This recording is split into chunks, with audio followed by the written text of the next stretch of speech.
사도신경 강의 5번째입니다. 이 사도신경 강해가 하나님에 관해서, 예수님에 관해서, 성령님에 관해서인데요. 오늘은 가장 분량이 긴 예수님에 관한 마지막 부분이 될 거고요. 그리고 오늘이 또 올해 들어서는 마지막 사도신경 강해가 되겠습니다. 에베소서 2장 20절 말씀 우리 도일이가 읽어줄 텐데요. 함께 우리 마음으로 또 귀로 듣도록 하겠습니다. 너희들은 사도들과 선지자들 터 위에 세우심을 입은 자라. 그리스도 예수께서 진이 모퉁이 돌이 되었느니라. 에베소서 2장 20절 말씀. 아멘. 아멘. 네. 벌써 예배 경신 시리즈 9번째 말씀이고요. 사도행전 강의 5번째인데 말씀드린 대로 오늘까지 하면 참 다음 주는 우리 정혜 목사님 고별 설교하는 날이고요. 그리고 이제 크리스마스 예배가 되면서 사도신경 강의가 너무 이렇게 길어질 것 같고 내년 또 초가 되니까 나머지 부분은 내년에 어느 때쯤인가 또 이어서 하도록 하겠습니다. 자, 오늘은 이제 하늘에 오르사라는 그런 부분부터 하나님의 말씀 계속 사도신경 강의에 이어가도록 하겠습니다.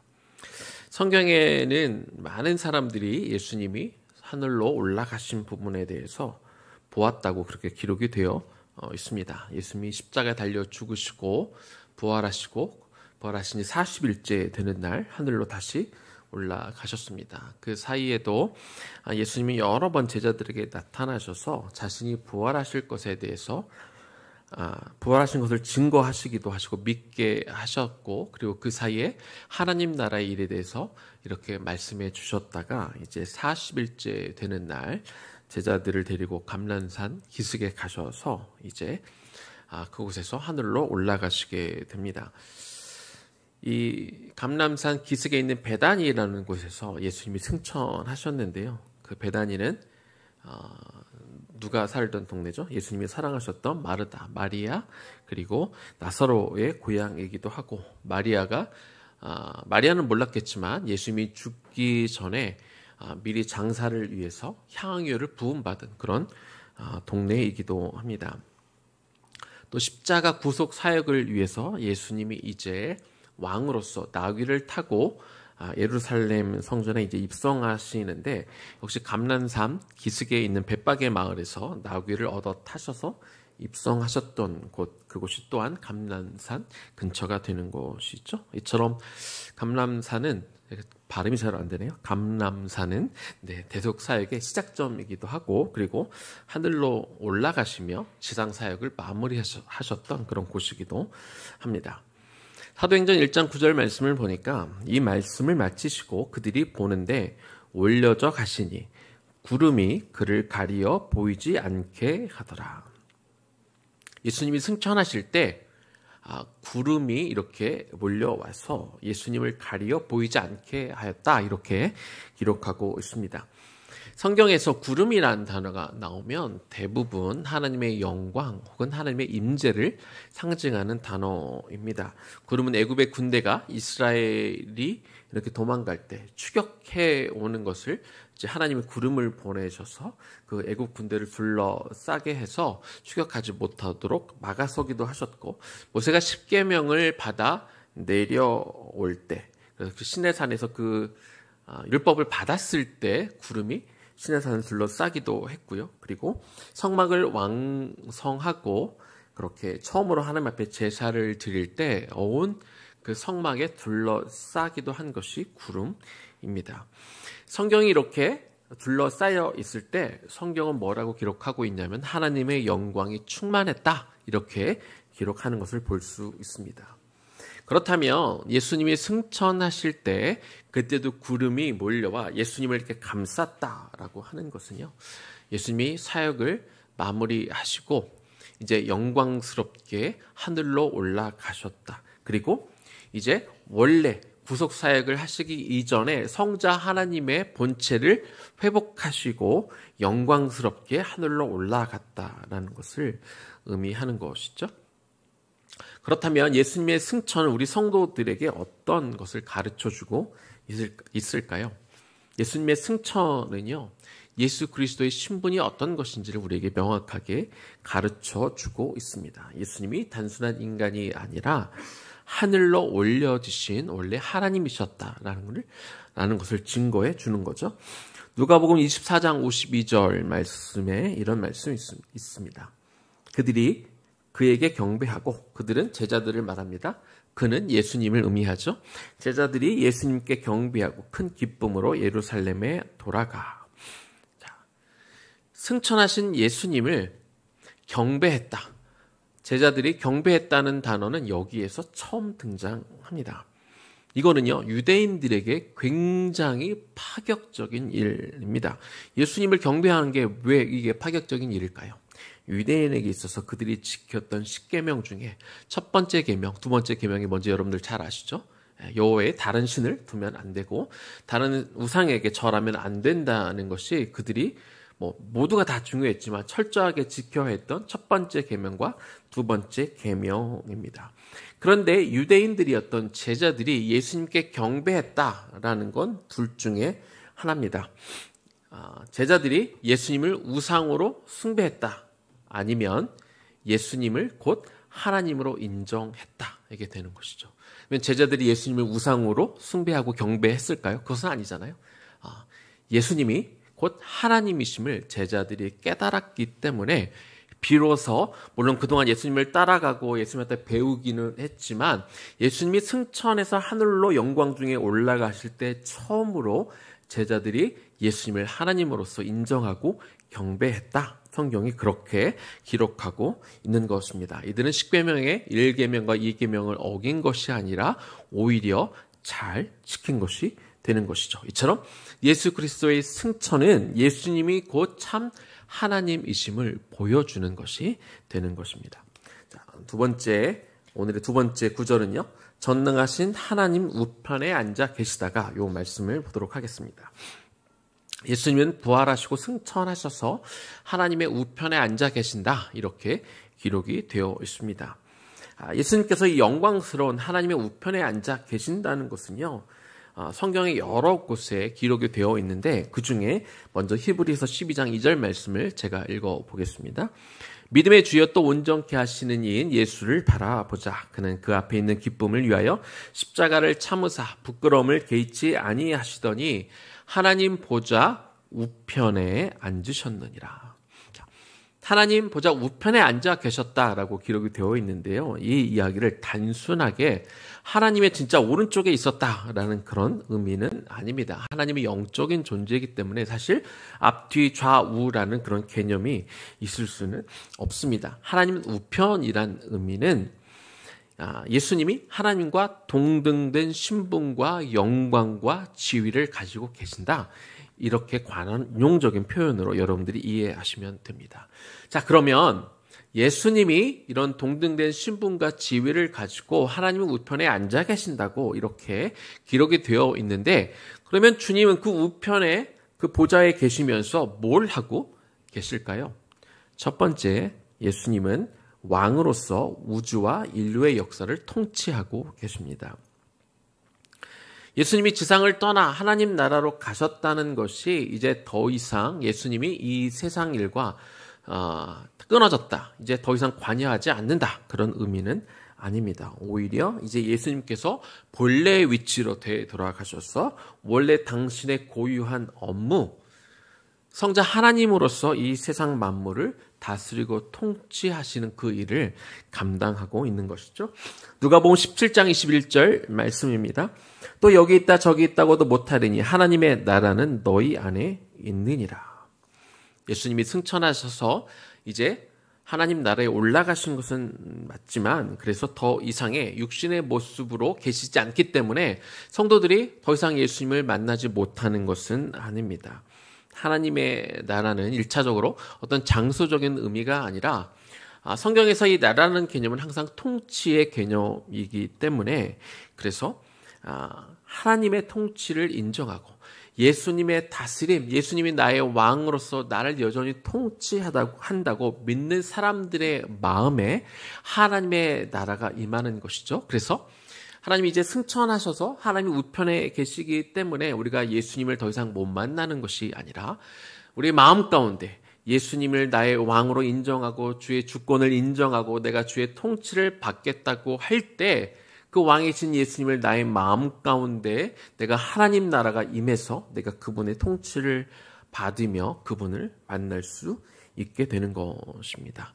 그렇다고 해서 공간적으로 하나님의 나라가 실제하지 않는다는 것은 또한 아닙니다. 예수님이 실제하셨듯 하나님의 나라도 우리가 앞으로 가서 영원히 살게 될 하나님의 나라도 실제하고 우리가 재림 이후 우리가 예수님을 또 실제로 만나게 될 것입니다. 자, 예수님은 하나님 우편에서 뭘 하고 계실까요? 두 번째는요, 우리를 위하여 간구하고 계십니다. 하나님 우편에 계신 예수님은 여전히 하나님과 우리를 화목해 하시려고 몸소 우리를 위해 중재하고 계십니다. 로마서 8장 34절입니다. 누가 정죄하리요? 죽으실 뿐 아니라 다시 살아나신 이는 그리스도 예수시니 그는 하나님 우편에 계신 자요 우리를 위하여 간구하시는 자시니라. 지상에 계실 때 십자가 사역을 통해서 우리를 구속하셨던 그 예수님은요, 하늘에 올라가신 이후에도 지속적으로 성도를 위하여 간구하고 계십니다. 이 간구하심이라는 단어, 원어는 엔티카네인이라는 단어인데 원어적으로 가까이 가다 혹은 어떤 사람에게 호소하다라는 의미를 가지고 있습니다. 바울은 이 단어를 사용해서 예수님이 성도들을 위해 지금 계속 중보기도 하시면서 하나님과 성도 사이에 영원한 대제사장으로서 여전히 하나님과 인간 사이를 중재하고 계신다, 중보하고 계신다, 이렇게 기록하고 있는 것이죠. 그리스도인들은 세상에 살면서 구원받은 이후로도 여전히 죄를 지으며 살고 있습니다. 그때마다 사단은 뭘 할까요? 사단은 계속 참소하는 거죠. 야, 너 같은 놈이 무슨 구원을 받았어? 아니야, 너는 멀었어. 너 이 죄 짓는 이 연약한 모습을 봐. 너 같은 놈이 무슨 자격으로 하나님 앞에 구원을 얻는다고 해? 자꾸 우리를 참소하지요. 그럴 때 우리 예수님은 뭘 하십니까? 부활하셔서 승천하시고 그리고 하나님 우편에 앉아 계신 예수님은 우리 하나님 앞에 하나님께 계속해서 예수님이 중보하고 간구하신다는 거죠. 하나님, 제가 저들을 위해서 제가 십자가에 죽고 내가 저들의 죄를 다 구속하였습니다. 하나님이 그렇게 그들을 나를 자신이 죄인임을 인정하고 예수님을 믿는 자들은 다 구원하시겠다고 약속하셨으니 저들의 죄를 사하시고 계속해서 용서하시고 저들을 구원하여 달라고 예수님은 하나님 보좌 우편에서 계속해서 우리와 하나님 사이의 중재자가 되어 주신다는 거죠. 히브리서 7장 25절 말씀입니다. 그러므로 자기를 힘입어, 여긴 자기는 예수님을 말합니다. 예수님을 힘입어 하나님께 나아가는 자들을 온전히 구원하실 수 있으니 이는 예수님이 항상 살아계셔서 저와 여러분들을 위하여 간구하심이라.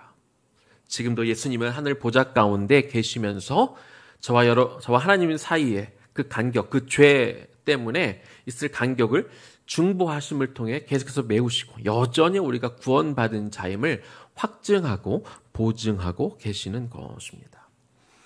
우리는 지금 하나님 앞에 기도할 때 예수 그리스도의 이름으로 기도합니다라고 그렇게 기도를 마칩니다. 몇 주 전에 우리 교회 주일학교 서원이가 전화 통화하면서 갑자기 목사님한테 질문이 있다고 해서 왜 우리가 기도할 때 예수님의 이름으로 기도하냐고 물어봐서 제가 그때 답을 못했습니다. 뭐라고 답을 해야 될지 갑자기 생각이 안 나서 답을 못했는데요. 네, 부끄럽지만 네, 오늘 그 답을 하려고 하는데 서원이는 없지만 네, 서원이 부모님이 듣고 답을 해주시면 됩니다.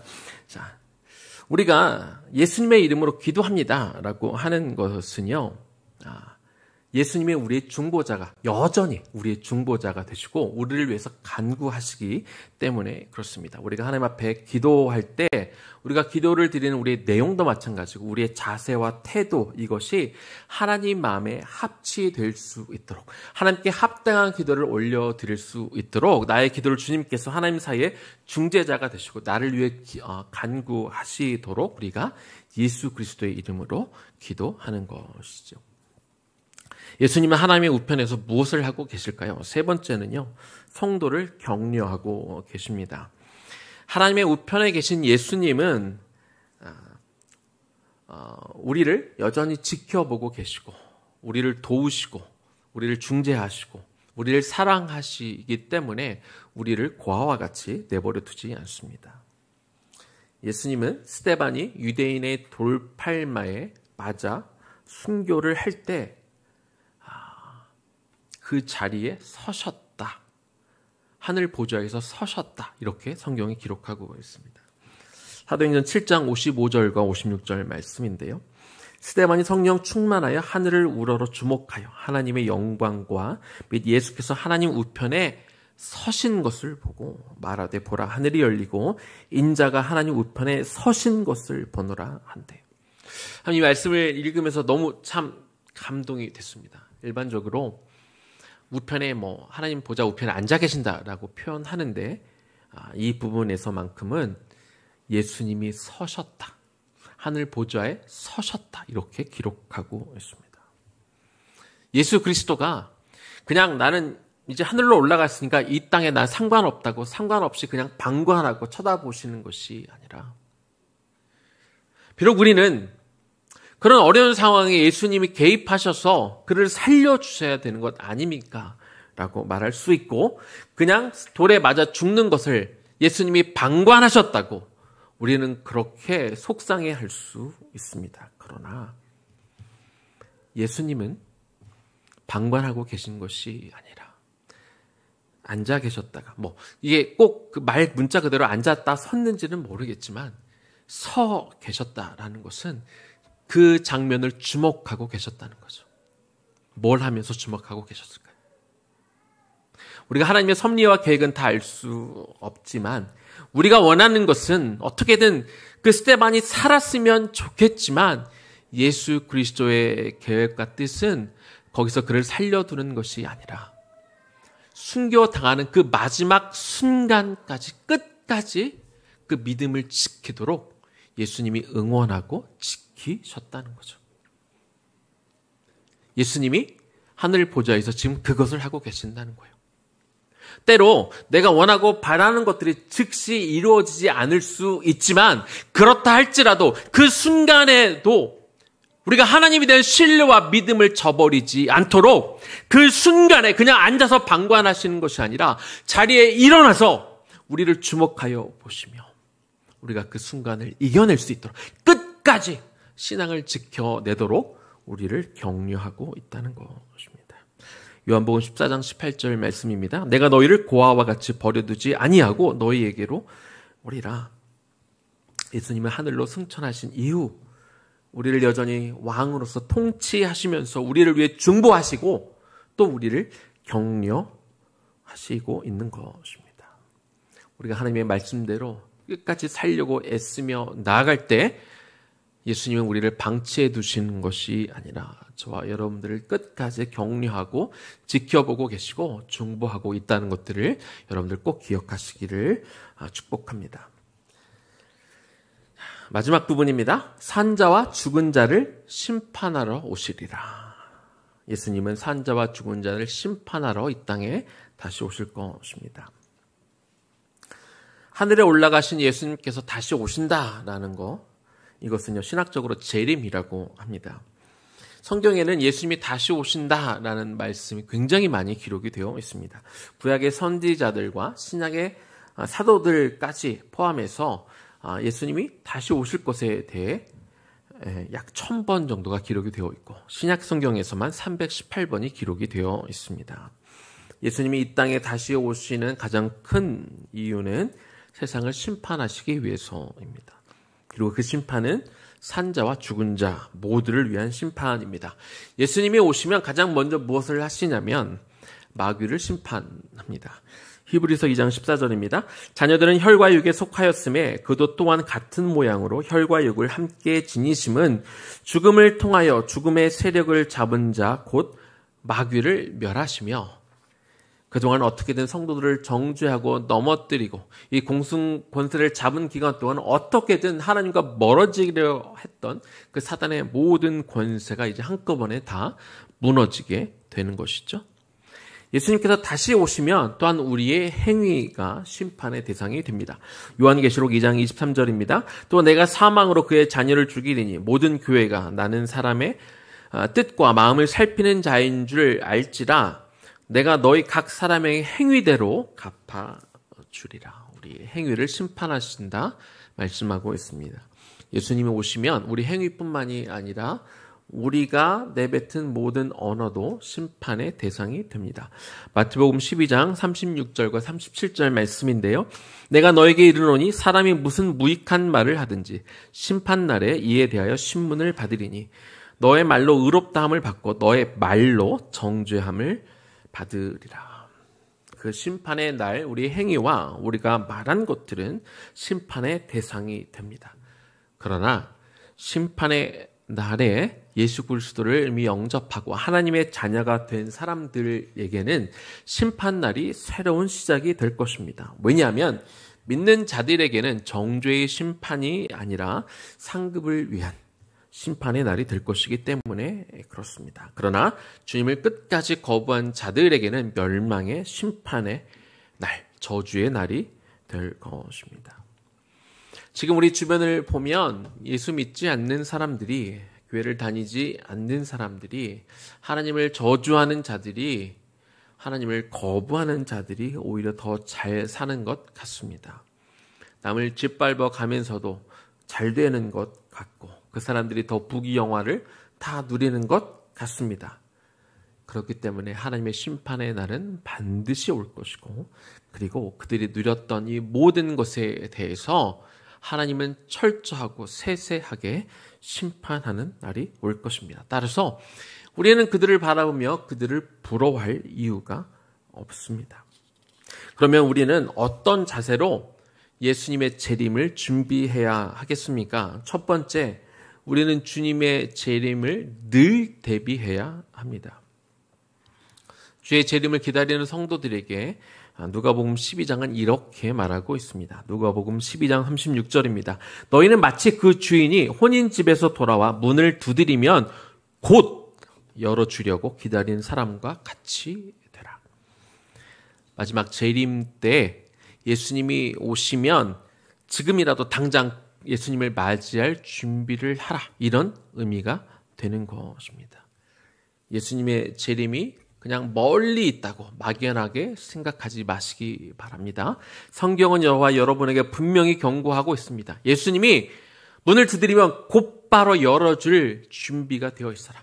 예수님이 언제라도 올 수 있음을 자각하고 예수님을 맞이할 준비가 되어 있으라고 성경은 이야기하고 있는 것이죠. 두 번째, 우리가 어떻게 재림을 준비해야 할까요? 바쁜 세상에 매몰되어 있으면 안 됩니다. 마태복음 24장 38절 39절 말씀입니다. 홍수전에 노아가 방주에 들어가던 날까지 사람들이 먹고 마시고 장가들고 시집가고 있으면서 홍수가 나서 그들을 다 멸하기까지 깨닫지 못하였으니 인자의 임함도 이와 같으리라. 세상 사람들이 너무 바쁩니다. 저와 여러분도 사실 많이 바쁘지요.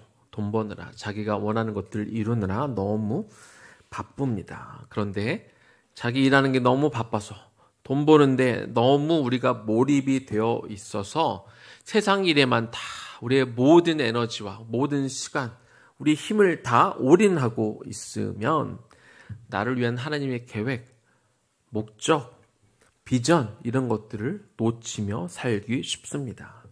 또 하나님의 나라와 하나님의 의를 구하며 산다는 말은 공허한 구호에 그칠 수밖에 없겠죠. 나중에 내가 시간 되면, 내가 지금 하고 있는 일만 끝내면, 지금 이 중요한 일만 마무리되면 그때부터 하나님 나라와 의를 내가 생각해 보겠습니다 라고 하면, 그렇게 생각하고 있다간 주님이 이미 와 계실 것입니다. 세 번째, 우리가 어떻게 주의 재림을 준비해야 될까요? 세상에 미련을 두면 안 됩니다. 누가복음 17장 31절과 32절입니다. 그날에 만일 사람이 지붕 위에 있고 그의 세간이 그의 집안에 있으면 그것을 가지러 내려가지 말 것이요 밭에 있는 자도 그와 같이 뒤로 돌이키지 말 것이라. 롯의 철을 기억하라. 마지막 날이 다가왔을 때 자신들이 가지고 소유하던 것들을 뒤돌아보지 말라. 이렇게 성경은 말하고 있습니다. 그러면서 롯의 처, 롯의 아내를 기억하라.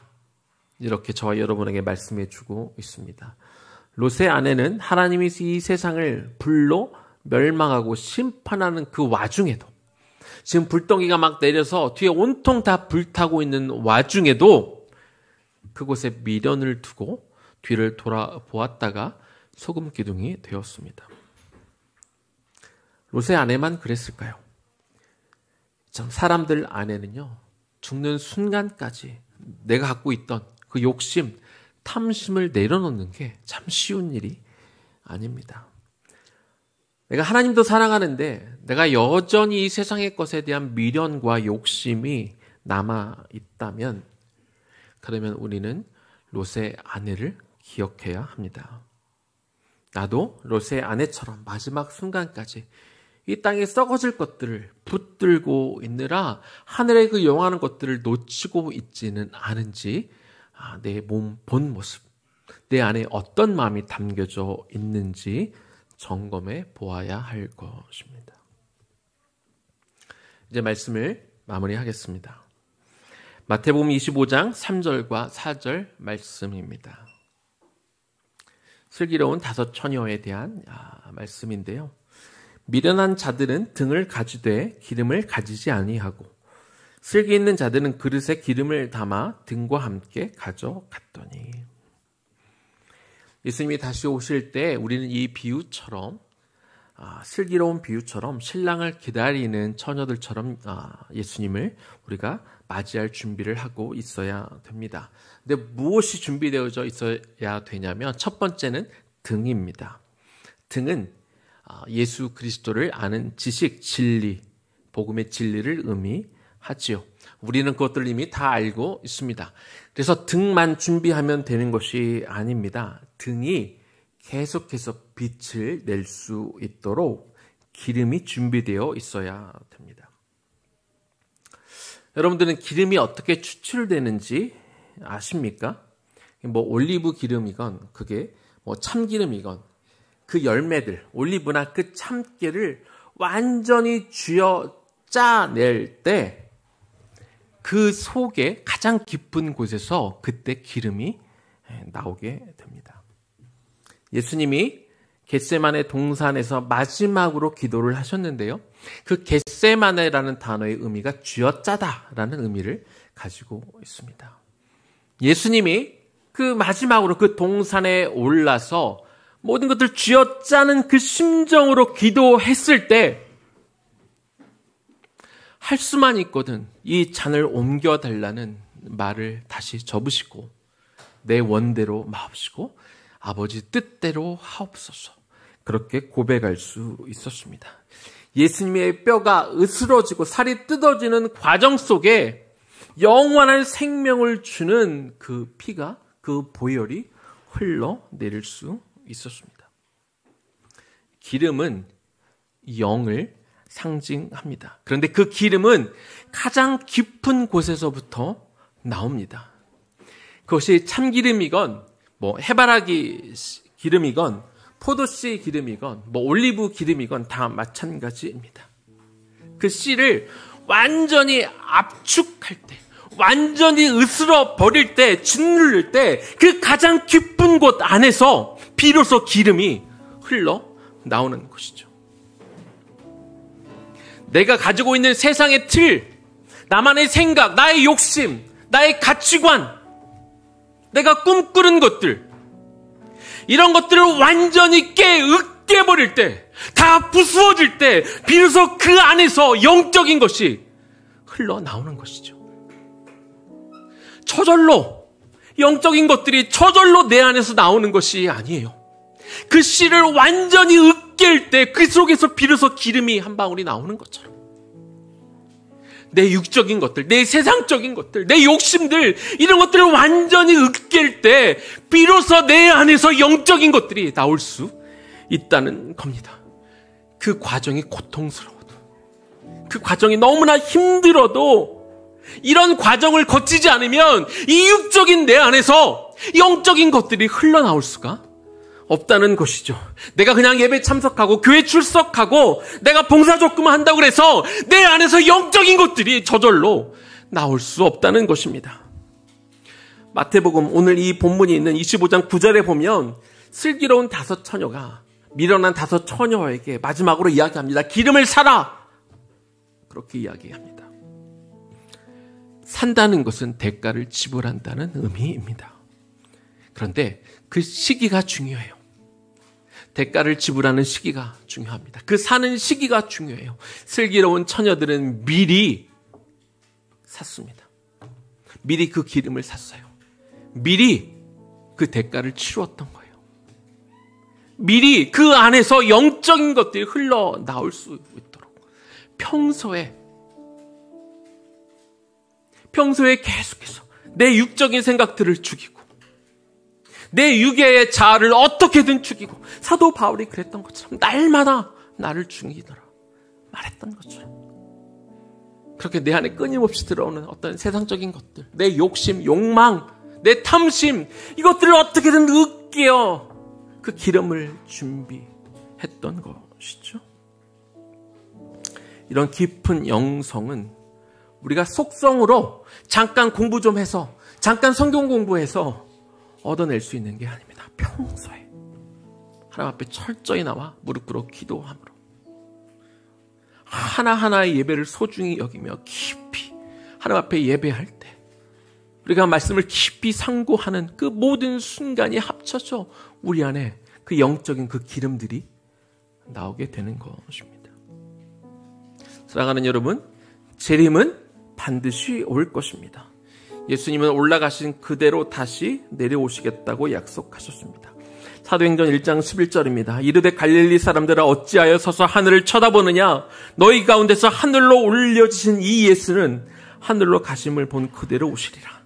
앞부분에 초반에 나누었습니다. 구름은 하나님의 임재와 영광을 상징한다고 말씀드렸죠. 예수님이 승천하실 때 구름을 타고 그 영광 가운데 올라가셨고 구름을 타고 영광 가운데 내려오실 것입니다. 그게 다가 아니죠. 구원받은 백성, 저와 여러분들 또한 구름 타고 하늘에 올라가 그 영광스러운 주님을 뵙게 될 것입니다. 예수님의 다시 오심이 여러분 혹시 두려우십니까? 빨리 오실까 걱정되십니까? 정말 내가 예수님의 오심이 두렵고 걱정된다면 이 앞에까지 고백했던 사도신경의 모든 고백은 다 헛된 고백입니다. 내가 진심으로 신앙 고백하고 있다면 예수님의 다시 오심은 환영할 일이고 우리가 기뻐할 일이고 우리가 소망할 일이 될 것입니다.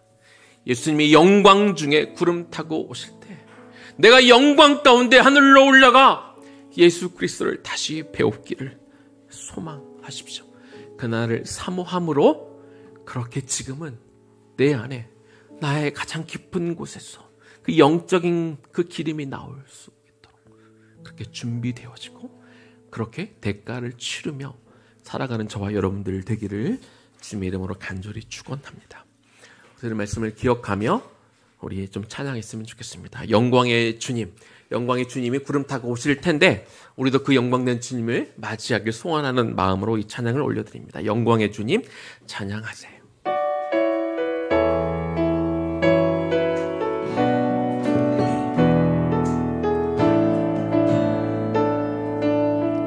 영광의 주님 찬양하세요. 영광의 주님 찬양하세. 모든 영광 능력 찬송 예수님께. 영광의 주님 찬양하세. 주의 백성 모두 함께 찬양하세. 두 손을 높이 들고 주 이름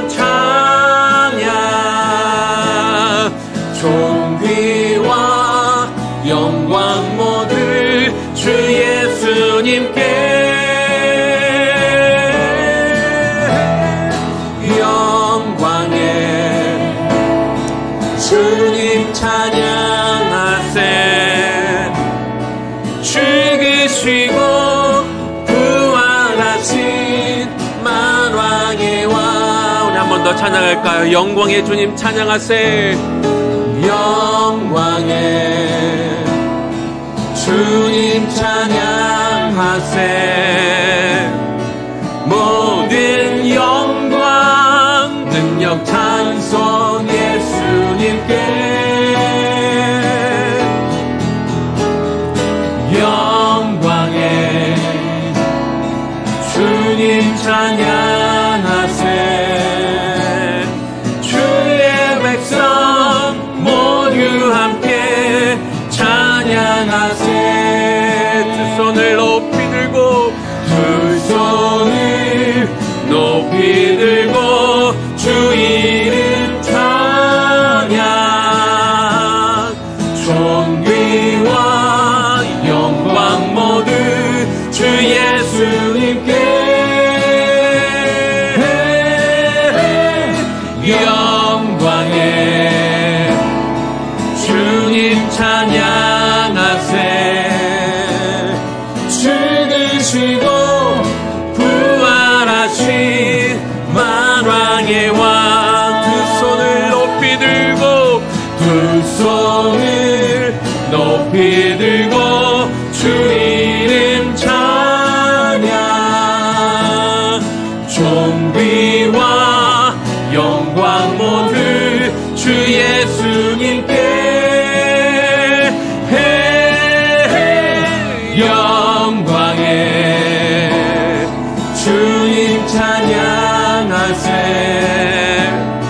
죽으시고 부활하신 만왕의 왕. 죽으시고 부활하신, 죽으시고 부활하신 만왕의 왕. 마지막으로 죽으시고 부활하신, 죽으시고 부활하신 만왕의 왕.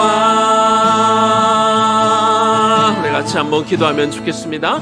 주님이 반드시 다시 오실 것입니다. 주님은 다시 오실 것입니다. 주님이 다시 오신 날 우리는 무엇을 들고 주님을 맞이하겠습니까? 여러분들이 세상에서 여러분을 위해 땀 흘려 이룬 업적들을 가지고 주님을 배울 것입니까? 아니요. 기름이 있어야 됩니다. 내가 예수를 믿지만 여전히 그 등불이 계속 타오르게 할 기름이 있어야 되는데, 그 기름은 저절로 주어지는 것이 아닙니다. 하나님, 나의 것들을, 네 세상 것들을 다 으깨어 다 완전히 짓누를 때 그 안에 그 기름, 그 영적인 것들이 비로소 나올 수 있는 것이죠. 그렇게 여러분들이 주님의 다시 오심을 기다릴 수 있어야 됩니다. 저절로 되지 않습니다. 우리가 대가를 치를 수 있어야 되죠. 영광의 주님을 우리가 배울 때 우리도 그 구름 타고 영광스럽게 주님을 맞이할 수 있도록, 주님, 내가 그 슬기로운 다섯 처녀처럼 주님의 다시 오심을 온전히 준비하여 주님을 기쁘게 영광스럽게 맞이할 수 있도록 도와달라고 우리가 주님 이름 한번 부르며 기도하며 나아갑니다. 주여, 하나님의 시간 기도합니다. 주님, 그 영광의 주님을 우리가 다시 한번 우리가 배울 텐데, 아버지 하나님, 내가 어떻게 주님의 얼굴을 배울 수 있을까요? 하나님, 우리가 주님을 그냥 만나는 것이 아니라 영광스럽게 우리가 기다리기를 원합니다. 주님이 오실 날을 사모하기를 원합니다. 아버지, 그러기 위해서 우리가 세상에 하나님의 이름에 몰되어 우리가 바쁘게 살면서 하나님의 나라는 구호가 아니라 그렇게 어떻게 살면서 우리가 주님을 맞이할 수는 없지요. 내가 주님을 기쁘게 맞이할 수 있도록, 내가 주님을 당당하게 맞이할 수 있기를 이 시간 소원하며 기도합니다. 그러기 위해서 내가 준비되어지기를 원합니다. 지금 우리가 이 땅에서 해야 될, 감당해야 될 일들이 있습니다. 하나님, 나에게 주어진 일들, 삶 가운데, 하나님, 내 비즈니스 가운데, 하나님, 내가 일하는 곳들 가운데 최선을 다해 일해야 되지만, 하나님, 내가 어떤 목적과 내가 이유를 가지고 살아야 되는지 명확하게 알게 하여 주시옵소서. 하나님, 내가 어떤 일을 감당하건, 하나님, 내가 하는 일들을 통해 하나님의 영광을 드러낼 만한 영적인 것들이 하나님 내 안에 나오기를 원합니다. 내 속 깊은 곳에서부터 하나님 그 기름이 나올 수 있기를 원합니다. 그 신령한 것들이 나올 수 있기를 원합니다. 그 영적인 것들이 하나님 내 안에 쏟아져 나올 수 있기를 이 시간 소망하며 기도합니다. 아버지 하나님, 우리 삶을 다시 한번 돌이켜보게 하여 주십시오. 하나님, 내 안에 무엇이 나오고 있는가, 내 안에 무엇이 흘러나오고 있는지, 내 안에 신앙과 하나님 내가 걸어가는 길과 하나님 내가 내놓는 그 열매들을 바라보게 하여 주시옵소서. 하나님, 내가 여전히 이 세상에 썩어질 것들만 내가 맺고 있지 않은지는 돌이켜보게 하여 주시옵시고, 하나님 지금이라도 늦지 않았습니다. 주님, 내 안에 내가 뿜어내는 것들이, 나를 통해 흘러나오는 것들이, 내 안에 내 손 깊은 곳에서부터 나오는 것들이 기름이 되기를 원합니다. 영적인 것들이 되어지기를 원합니다. 그것들을 뿜어낼 수 있기를 원합니다. 하나님, 그것들을 하나님 내가 내모를 쓰는 자들이 되기를 시간 소망하며 기도하오니, 내가 그것을 위해 준비되게 하여 주옵소서. 내가 이것을 위해 훈련되게 하여 주시옵소서. 내가 이것을 위하여 대가를 치르는 자가 되게 하여 주시옵소서. 영광스럽게 주님이 다시 오시는 그날을, 그래서 우리가 그렇게 사모함으로 주님을 바라보고 주님을 영광스럽게 맞이할 수 있는 당신의 백성들로 살아가는 우리 모두가 되게 하여 주시옵소서. 두 손을 높이 들고, 두 손을 높이 들고 주 이름 찬양, 존귀와 영광 모두 주 예수님께.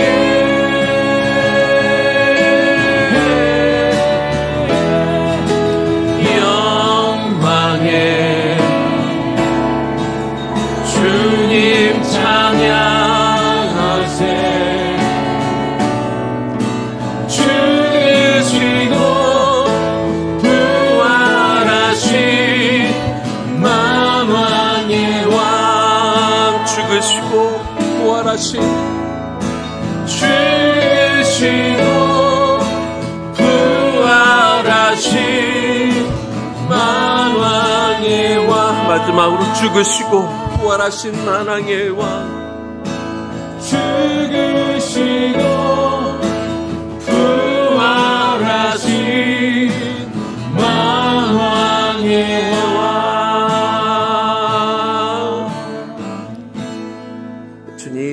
주님 다시 오실 날을 사모하고 기대하는 자가 되기를 원합니다.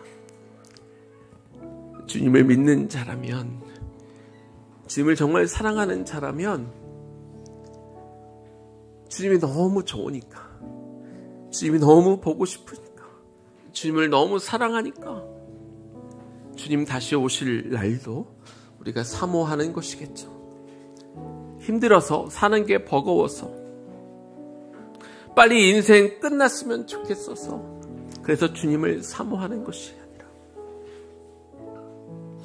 우리가 주님을 너무 사랑하는 마음 때문에, 주님을 뵙고 싶은 그 마음 때문에 주님을 기대하는 자가 되기를 원합니다. 그러기 위해서 우리에게 주어진 일과 우리에게 주어진 영혼과 사명들, 이 일들이 부담스러운 일이 아니라, 하나님이 나에게 이 일을 맡겨주셨고 하나님이 나에게 이 영혼들을 붙여주셨기에 마지막으로 최선을 다해 이 사명을 감당하고 이 영혼들을 끝까지 사랑하게 하여 주옵소서. 그렇게 이 세상에 나를 위한 것들, 나의 영광을 위한 이 삶을 위해 나아가는, 이 땅에 썩어질 것들을 추구하는 것들 다 으깨어버리게 하시고, 다 이렇게 눌러버리게 하시고, 짜내어버리게 하시고, 그래서 하나님 내 안에 정말 그 영적인 그 기름만이 흘러나오게 하옵소서. 내가 그렇게 이 세상을 준비하다가, 그렇게 주님을 위해 살아가다가 영광 중에 구름 타고 오실 그 주님을 나도 영광 중에 구름 타고 올라가 당당하게 기쁘게 주님을 영접하는, 주님 오시는 그 날이 두려운 날이 아니라 우리에게 너무나 기다려지는 그 날로, 그 날을 소망하며 사랑하는 당신의 백성들 되게 하여 주옵소서.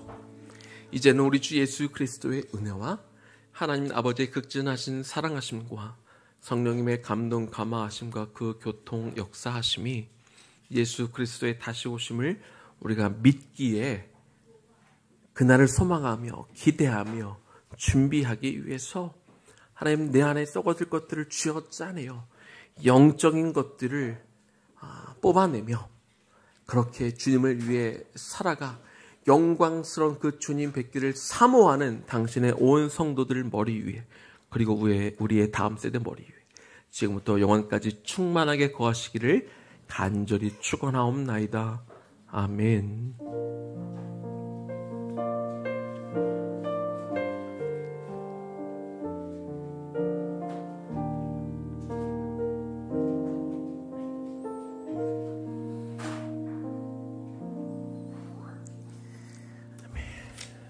다음 한 주간도 영적인 것들을 뽑아내며 살아가는 여러분들 되기를 축복합니다. 우리 2시 30분부터 우리 주일학교 하고요. 그 다음에